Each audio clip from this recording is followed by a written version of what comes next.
On the evening of February 9th, 2004, almost 18 years ago, Maura Murray crashed her car on Route 112 in Haverhill, New Hampshire, never to be seen again. It's a long time, but it also seems like it was just yesterday that she disappeared.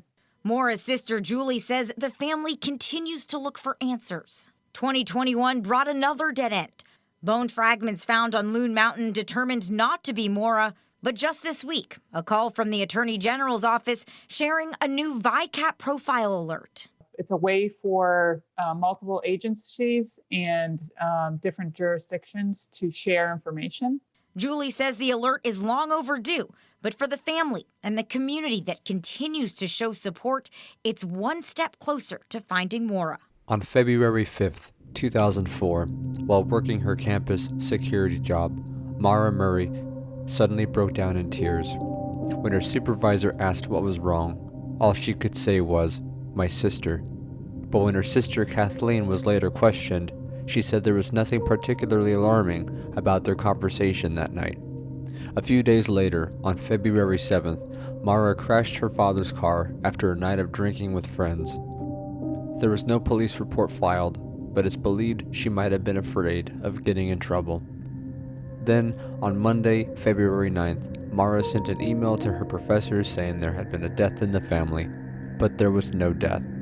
She then packed her car with clothes, toiletries, and even her birth control pills, withdrew $280 from her bank account, and drove north toward the White Mountains.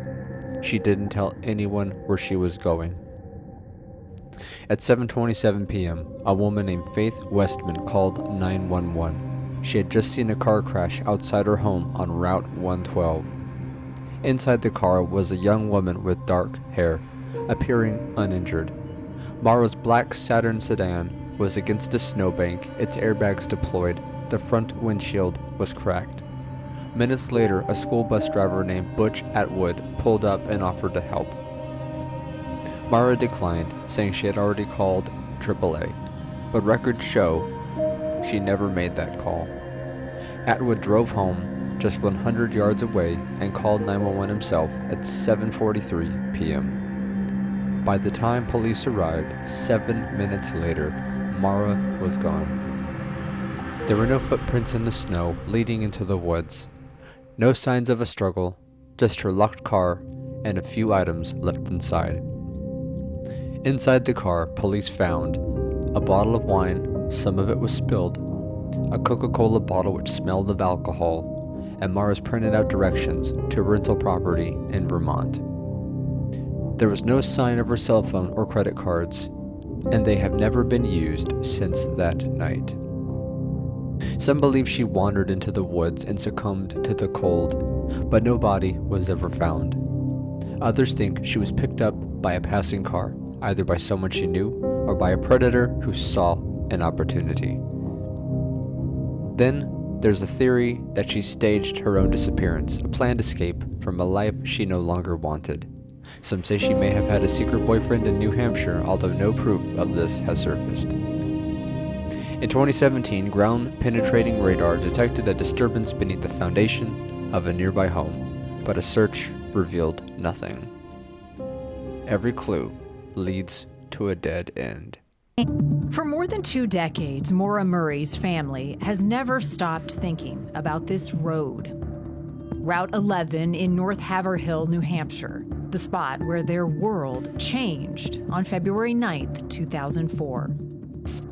Maura was 21 at the time, a college student pursuing a career in nursing at the University of Massachusetts Amherst. That morning, she emailed her professors saying there had been a death in the family and she would be gone for a week.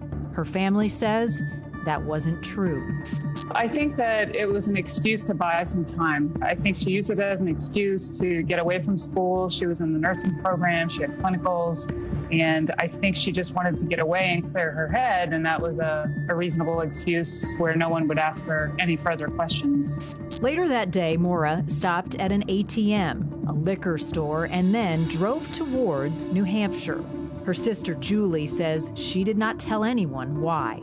I talked to Maura the Saturday before she disappeared. Everything seemed fine. She was car shopping with my dad. Her car was not running well. But when we spoke that Saturday, she didn't mention anything. She seemed fine. We were just making fun of my dad mostly. That night, a Haverhill resident called police and said there had been an accident and that a car was stuck in a ditch. A bus driver passing by says he actually spoke to Maura and offered to help her. Maura said she had already called AAA, but by the time the first officer arrived at the scene, she was gone. I believe that she was met with foul play. Why do you believe that?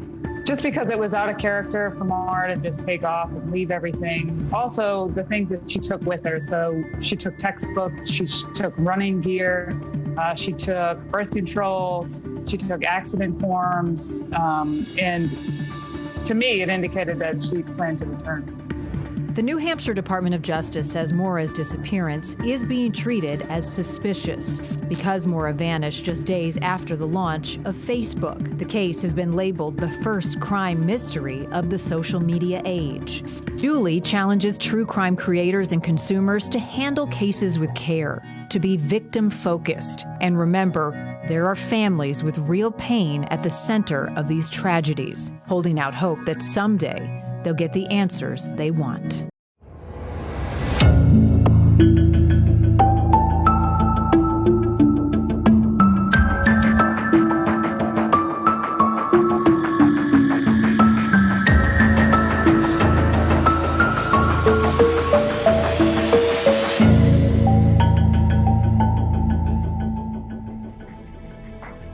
If you have any information on the disappearance of Maura Murray, please contact the New Hampshire Cold Case Unit.